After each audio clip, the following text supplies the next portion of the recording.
Hi fellas, some of you guys might remember me. I was Britain's first Crusader man. It was my idea. I educated Paul Golding on numerous things like the Armenian massacre and some of the ways the Jews were mistreated and the Christians were wiped out. Paul knew a bit about it. This was around about the time we started his book. I'd just like to warn you guys, do not trust Paul Golding, do not trust Andrew Edge, and especially do not trust a little rat called Callum Doyle from Widnes. He only came into the viewfinder when he knew what town I was from. He realised he was in the same town and realised I had a bloody good idea, which he hadn't. He hasn't got an ounce of imagination, but he is very good at messaging and screwing the mother of your kids behind your back.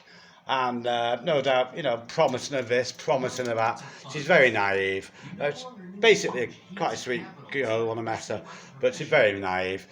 He was closer to her age, he was like 13. Let's be honest, he's not the best looking guy in the world. And he did have a habit of illegally climbing on buildings for a few years before he got took to court for it. But there again, I suppose I've had my little touches with the law. But whatever you do not trust Paul Golding, do not trust Andrew Edge. As soon as they see a good-looking girl, Andrew Edge is an absolute pervert. He's got illegitimate kids all over the fucking country. He uses cocaine. He's a cocaine dealer. So is his son Declan, isn't he? Yeah, Declan, who I was a skivvy for them. I gave him lifts all around the country, picking up boxes of leaflets for Paul Rudge and for activities in Yorkshire and Birmingham. And the thanks I got for it was that he was ringing my missus behind my back, and he'd set me up with Callum Doyle. He set me up, got me carried away in a jail cell, and they've absolutely destroyed my family. So I'm so bitter about it. Who wouldn't be? So bitter about it, I don't even want to see my own kids.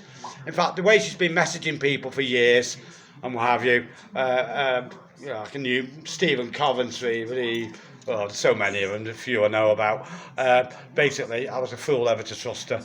But what can you say? When your heart's in it, it's in it, isn't it? So whatever you do not trust Callum Doyle, do not trust... I don't think Paul Rudge is so bad. Certainly George Whale basically is a good guy, but the whole organisation basically was stolen under the nose of Jada Franson. Jada Franson, I think I've got a number somewhere on my phone, and she confirmed the fake Christians.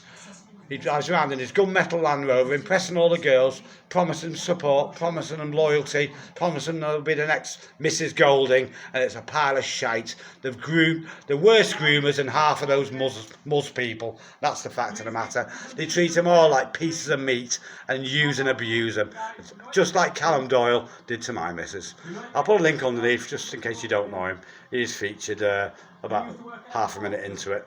Why did you join Britain first? Well, to try and get in as a councillor in Widnes. That's why he joined. And to pinch my Crusader idea. Okay, see you guys.